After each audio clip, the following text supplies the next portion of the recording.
In the game of Yu-Gi-Oh, time is a flat circle, where classic monsters rear their heads again and again. But not every new retrain is as predictable as Blue-Eye's Ultimate Spear Dragon, or the next incarnation of Exodia. Some retrains are just bizarre, and this is their top 10. Red-Eye's Black Dragon is one of those classic monsters like Dark Magician and Blue Eyes that has seen an almost countless number of retrains. It has synchro monsters, warrior-centric cards, and even some Geminis. But for the number 10 card on this list, we're going to go with Darkness Metal, the Dragon of Dark Steel, a dark Link 4 dragon with 2800 attack that was first released as an ultra-rare promo with Shonen Jump's magazine in December 2018 issue. Subsequently re-released in 2020's Battle of Legend Armageddon and 2024's Battle of Legend Chapter 1 sets. Darkness Metal is a retrain of Red-Eye's Darkness Metal Dragon, another Shonen Jump promotional card from February of 2009. A level 10 dragon with 2800 attack, capable of special summon itself from your hand by banishing a dragon monster you control, Red-Eye's Darkness Metal Dragon extended plays even further by summoning another dragon from your hand or grave once per turn. And this was really good. So good, in fact, that the card would become a vital component of Dragon Link decks. So good that it still sees competitive play 15 years after its release and an errata to lower its power level. Darkness Metal, the Dragon of Dark Steel, is a Link evolution of this card, and is part of a line of powerful dragons of each card type that were released to celebrate the card's game's 20th anniversary. In addition to Darkness Metal, the Dragon of Dark Steel, that celebration brought us Dark Armed, the Dragon of Annihilation for the XCs, Judgment, the Dragon of Heavens for Synchros, and Chaos Emperor, the Dragon of Armageddon for Pendulums, and Trishula, the Dragon of Icy Imprisonment for Fusions. But if Red-Eye's Darkness Metal Dragon was so good, why is Darkness Metal, the Dragon of Dark Steel part of this video? Well, it gets number 10 on this list for being the retrain of the double retrain of two different evolutions to Red-Eye's Black Dragon, a card that has already been retrained and modified to death, literally. Explaining Darkness Metal, the Dragon of Dark Steel, requires we trace a needlessly long line of Red-Eyes and related cards. First, we have Red-Eye's Black Dragon, and that's just a vanilla normal monster. Very simple. Then we have Red-Eye's Black Metal Dragon, a barely better evolution that is summoned by tributing a Red-Eye's Black Dragon that has been equipped with the trap card Metamorph.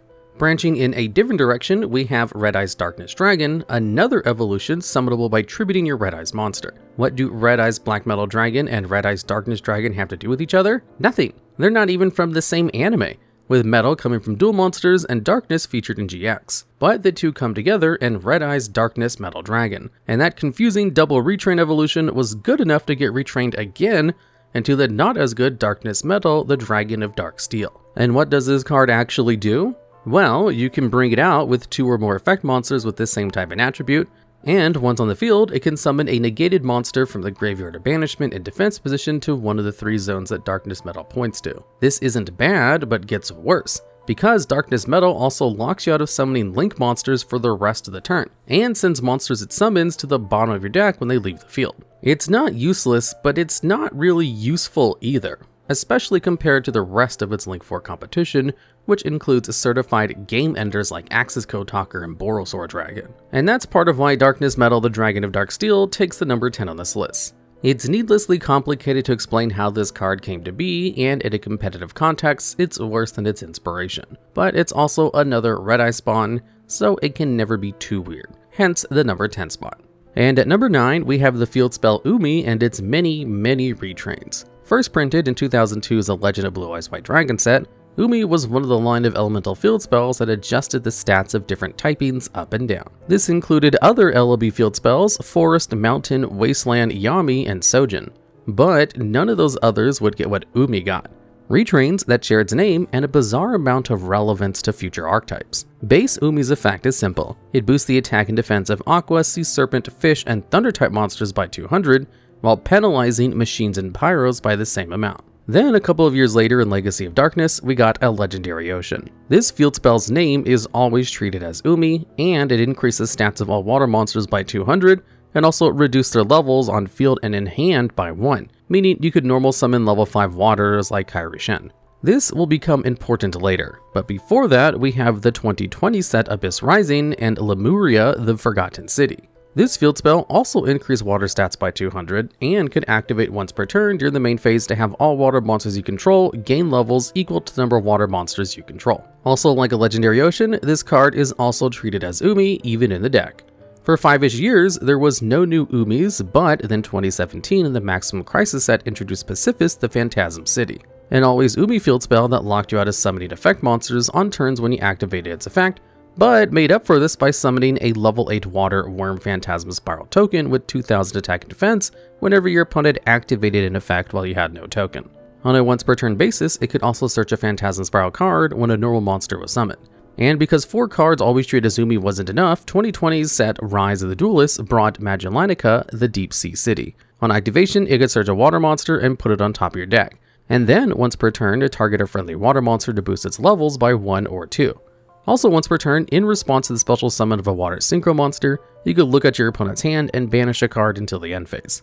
And those are just the always Umis. Umi has several more cards that enjoy Umi status while face up on the field, including Maiden of the Aqua, Sea Stealth 2, and Forgotten Temple of the Deep. There's also Umi Ruka, but even though it does have Umi in its name, it's actually never Umi, so it doesn't get more than a passing mention here. But while that covers all the specific Umi cards, I do want to also mention that there's an entire strategy based around what was originally a pretty useless field spell from the game's first set. The Umi control strategy uses retrained water monsters from the 2022 set, Legendary Duelist Duels from the Deep.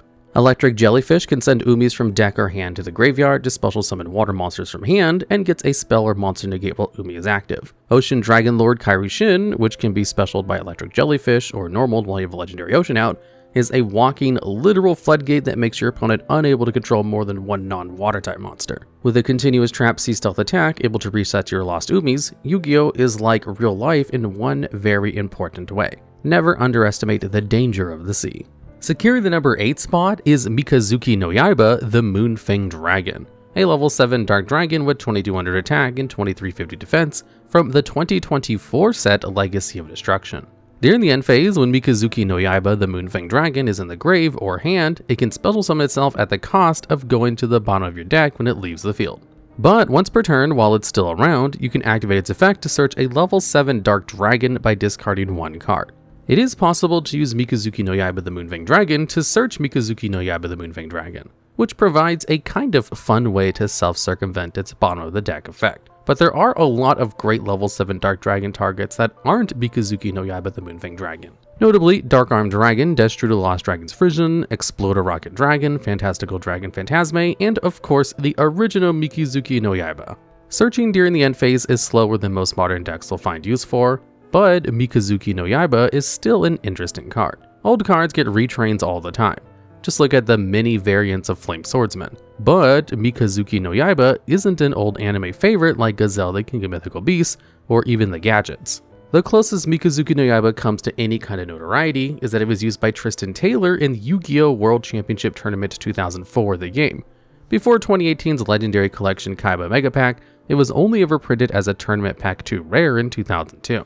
In a game where it's kind of hard for a retrain to come totally out of left field, no one was counting on a new Mikazukinoyaiba, making the new Moon-Fang Dragon kind of weird, but also kind of cool.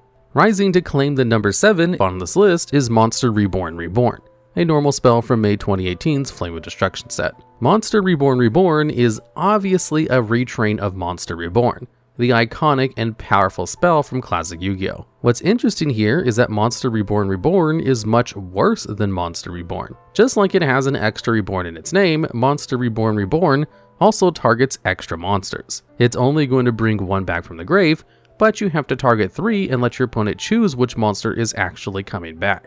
The unchosen 2 will go to banishment. The original Monster Reborn, which just summons a monster from grave, has no restrictions and can also target cards in your opponent's grave and is just way better. But Monster Reborn was banned for a few stretches of years. First limited in 2002, it would catch its first ban in 2004, but shift back to limited in 2007. Monster Reborn would sit at 1 until 2009, or it would be banned for a short stretch before returning in 2010. This limited stint would last until 2013, where the card would again catch a ban until getting re-limited in February of 2018. While it's not abnormal for banned cards to receive power-diluted retrains aimed at modifying their strength to something more in line with the current state of the game, Monster Reborn is no Lightning Vortex, Tribe-Shocking Virus, or even Trade Toad. All of these retrains are worse than their base cards, but they all were also printed while the cards they were retrains of were banned. Monster Reborn printed 2 months after the return of Monster Reborn to the game, which does kind of make sense given its name. Monster Reborn is back, and the card art of Monster Reborn shows it, with the OCG Reborn Ankh floating above a mountain of the TCG's Reborn amulets. But the decision to make a significantly worse retrain of a card just after that card is usable again, and even make specific design references to the return of the original card, is a little bizarre. No one needed Monster Reborn, and no one has ever logged it as part of their competitive deck list. And at number 6, we have Celtic Guard of Noble Arms is the level 4 Earth Warrior with 2100 attack that first printed in 2016 as part of the Dark Side of Dimension movie pack to coincide with its appearance in the movie, where it was used alongside the original Celtic Guardian by Yugi Muto. Its 2100 attack line is nice, but comes with the downside of not being able to declare battles while you have cards in your hand. On the flip side, Celtic Guard of Noble Arms lets you special summon another Celtic Guard monster from your hand, which can help you on your way to your desired 0-card hand. And it even has another effect to help you compensate for an empty hand. When it inflicts battle damage, you draw cards equal to the number of Celtic Guards you control, which is pretty cool. Through its interactions with other Celtic Guard cards, Celtic Guard of Noble Arms establishes the classic Elf Swordsman normal as its own archetype. It's small and right now only includes 3 cards: Celtic Guard of Noble Arms, Celtic Guardian, and Obnoxious Celtic Guardian. But that's a start. Luckily for CD and NA, its Celtic Pals aren't its only archetype. The Noble Arms are mostly comprised of a wide line of equipped spells and monsters that work with them. Drawing inspiration from Arthurian lore and the legends of Camelot, we have cards like Noble Arms Excalibur, Gwenfrenar, Queen of Noble Arms, and Torghast, King of the Noble Knights, and of course Camelot, Realm of Noble Knights and Noble Arms. While the Noble Knights aren't strangers to having archetypal ties to other cards, look at Garden Iatos and her sword, and Noble Knight's Spearholder and Fleur Synchron, Celtic Guard's inclusion in their ranks feels pretty random, while also somehow making a degree of sense. King Arthur was himself a Celt. But even with this taken into account, the unprompted establishment of the Celtic Guard archetype by a card that's also part of the Noble Arms is interesting. Unfortunately, not much ever came of it, because 8 years after the Dark Side of Dimensions movie, and as of writing this script, there are no new Celtic Guardian cards, and no other references to their noble ties. But there's still time. The once and future Elf Swordsman could any day link to the past and rise again. We're cooking up something good for the number 5 spot. The level 1 Dark Zombie from the 2021's Blazing Vortex set, Wightbaking. This spooky, scary skeleton has a 300 attack and 200 defense, and a radically different aesthetic when compared to other members of its archetype. But first, what it does. Like other whites, Wightbaking's name becomes Skull Servant while it rests in the graveyard. But while it's in the hand, Wightbaking can discard itself to prevent the destruction by battle or card effect of another level 3 or lower zombie. Finally, when Wightbaking is sent to the grave, you can add 2 monsters that either are or mention Skull Servant from your deck to your hand before discarding one. This is pretty good, and ultimately lets you gain card advantage while protecting one of your low-level zombies. But it's not Wightbaking's effect that earns its weird retrain status.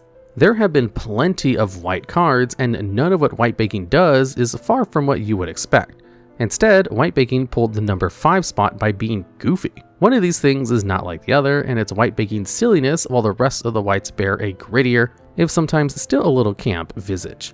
There's a radical vibe between Wightbaking and Skull Servant, King of Skull Servants, the Lady in White, White Mare, White Prince, White Princess, and White Lord. But while Wightbaking is currently alone in archetypal goofy monster representation, there are a few spells and traps that lean into the sillier side of the Skull Servants.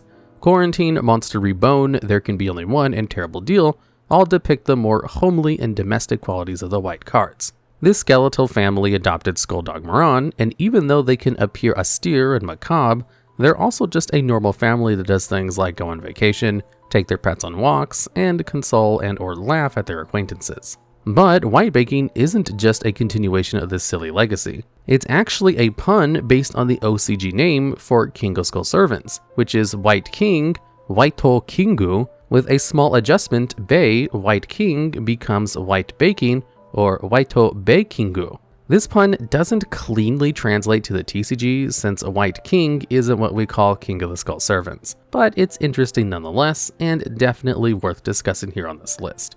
And hatching to reveal the spot at number 4 is the Cocoon of Ultra Evolution. This quick play spell from 2018's legendary duelist Ancient Millennium is a retrain of the original Cocoon of Evolution, a monster card from Metal Raiders back in 2002.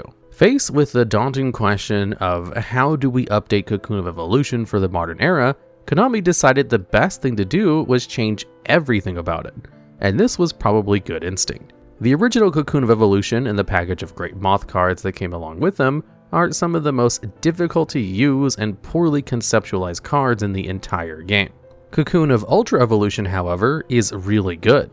Starting with its desirable quick play spell status and continuing with its effective special summon any insect monster from the deck while ignoring summon conditions, there's actually even more to this card because you can banish it from the grave to shuffle an insect from grave into the deck and draw one card. It's a weird retrain that turns a card that worked with basically no cards at all into one that's pretty good for pretty much all insects.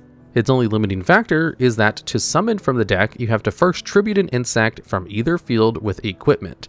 But that's not going to be a problem for many insects. Insectors love equipping to each other, and Parasite Paranoid can equip itself from hand to any face-up monster on the field, turning that target into an insect.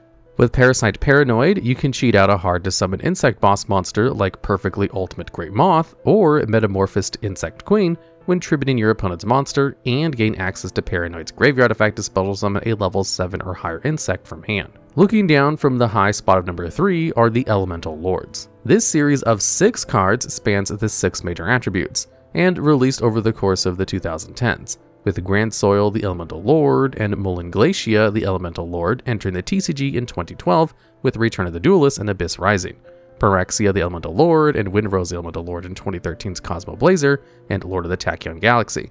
And finally, Phosphor Rage the Elemental Lord and Umbrage the Elemental Lord in 2018 sets Flames of Destruction and Cybernetic Horizon. They're all level 8 monsters with 2800 attack and 2200 defense and carry a variety of typings to complement their different attributes.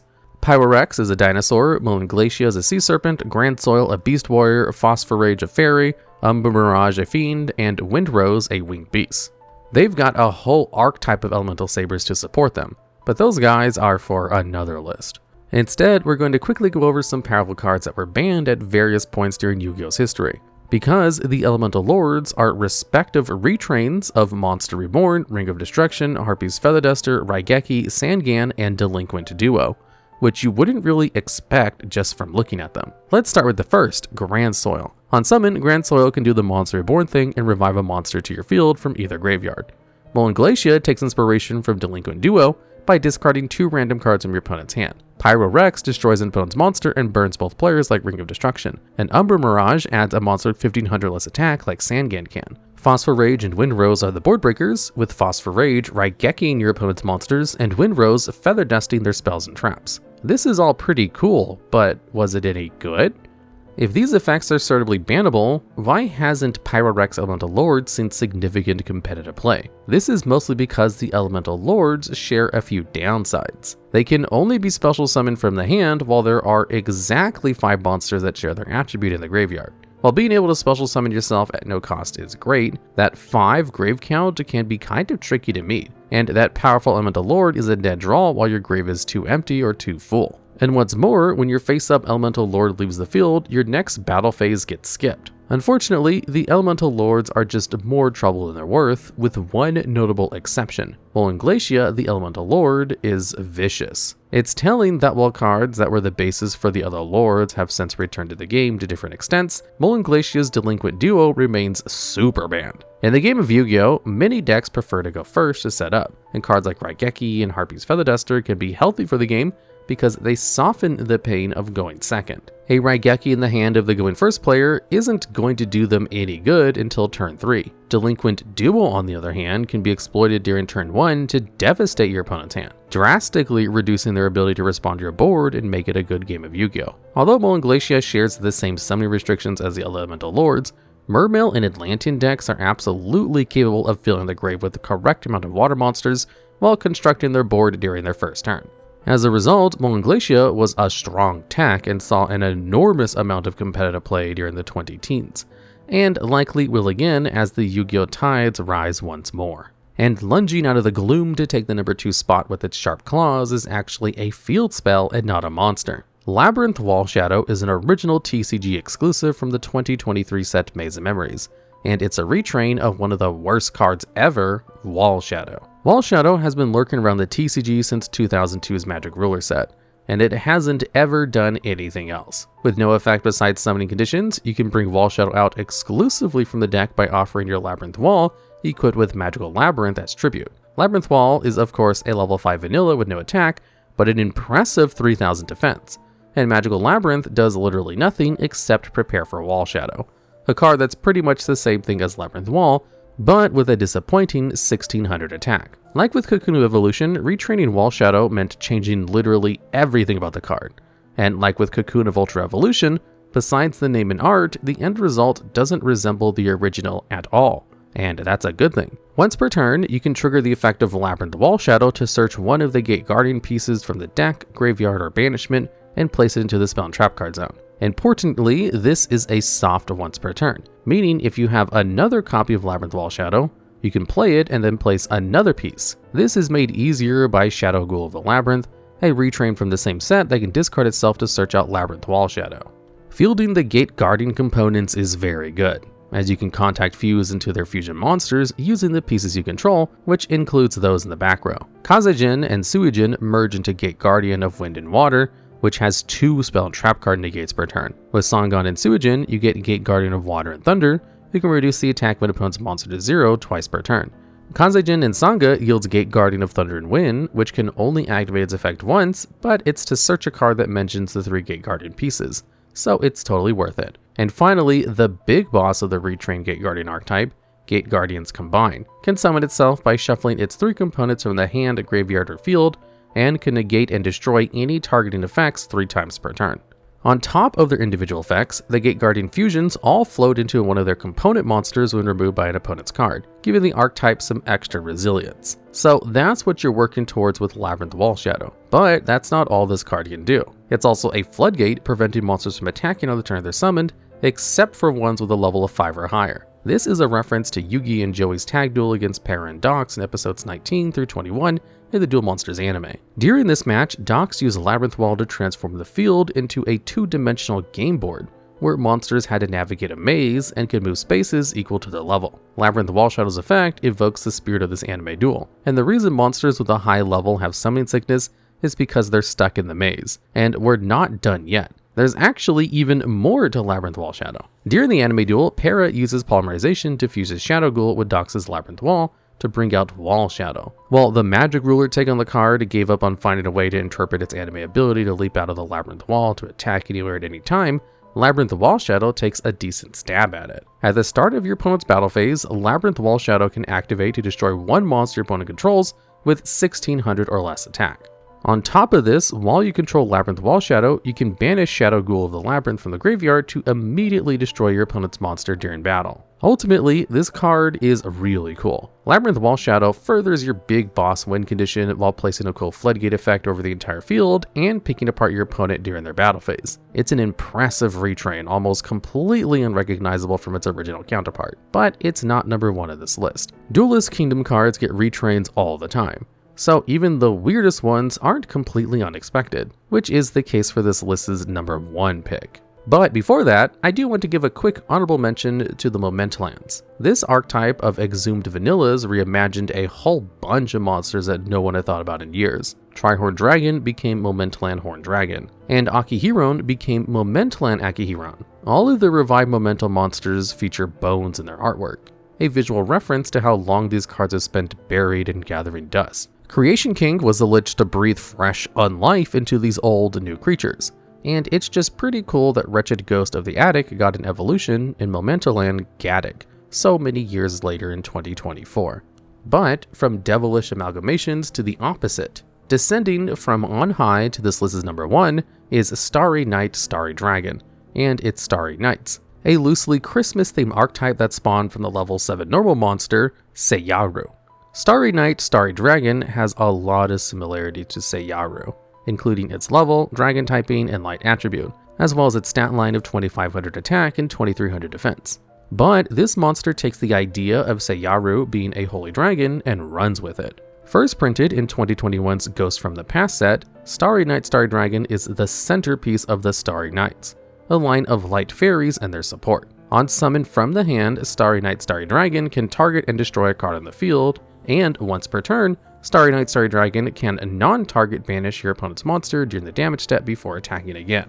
On top of all this, Starry Knight Starry Dragon cannot be destroyed by dark monsters in battle or by their effects. Supporting the Holy Dragon are a battalion of angels known as the Starry Knights. This cohort of level 4 light fairies all have effects that help you either summon Starry Knight Starry Dragon, or recur your dragon from the field, grave, or elsewhere, so you can resummon and gain access to its destruction effect again. Actually, the Starry Knight's effects work with any level 7 light dragon, but best with Starry Knight Starry Dragon. Still, you could try and work an Arcbrave Dragon or the original Seiyaru if you're feeling extra festive. The only Starry Knight that doesn't interact directly with your Starry Knight Starry Dragon, or the other level 7 light dragon, is Starry Knight Rael. Instead, Rael searches a Starry Knight spell or trap on normal summon, and can banish itself from grave to extend into another Starry Knight from your graveyard. Their field spell, Starry Night Sky, grants an extra normal summon you can use on a Starry Knight or your level 7 light dragons, and also lets you draw when you get your dragon on the field. Starry Night Ceremony can search Starry Night Starry Dragon from your deck and special summon it during your opponent's turn.